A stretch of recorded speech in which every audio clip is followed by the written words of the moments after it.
I spend a lot of time in the lab with a micropipette, and that's because generally in laboratories we deal with very small amounts of DNA and other reagents, as little as 1 microliter. That's 1 millionth of the liter. So it's very important to develop a good micropipetting technique, as it can have a huge impact on the accuracy and precision of our measurements. It just takes a little practice. So let's see how to correctly use a micropipette.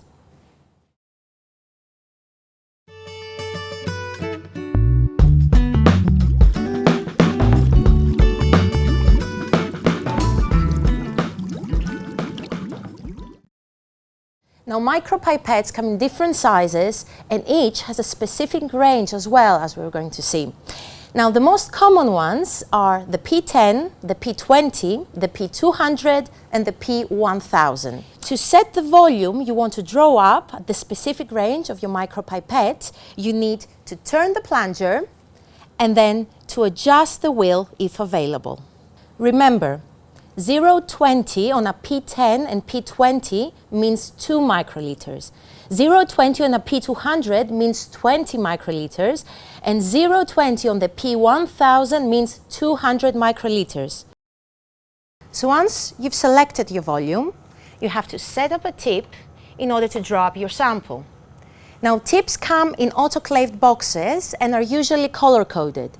So white would be for the P10, yellow for the P20 and the P200, and blue for the P1000. And they always indicate which pipette they're for.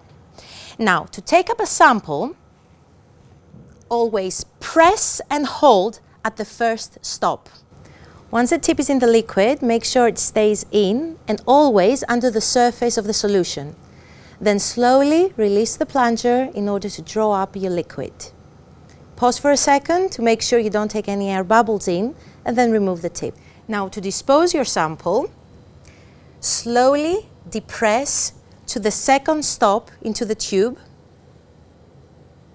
Hold for 2 seconds, 1, 2, and then remove the tip while still holding to the second stop.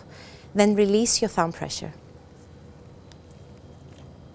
Then eject the tip by depressing the special button on the top of the pipette into the appropriate waste container.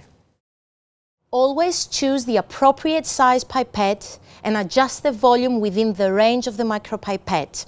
That includes above 0 microliters. Always attach a tip. If you're having trouble with the tip, whether attaching it to the pipette or staying in place, don't jam it repeatedly. Just get a new tip. And don't touch it with your hands. Always use new tips for each new reagent you need to pipette, or if you touch any other liquids in the reaction tube. Always hold the pipette upright and never lay it down. To draw up a sample, always press and hold at first stop after placing the tip in the solution to avoid forcing air bubbles. If you're delivering a very small volume, touch the tip slightly to the inside wall of the tube to create a tiny surface tension effect that helps coax fluid out of the tip. Remember to never press to the second stop, or you get extra liquid drawn into the tip, and that wouldn't be the correct volume that you set on the dial. Oh, and don't work too quickly, as this could lead to inaccurate dispensing or pipette damage or contamination.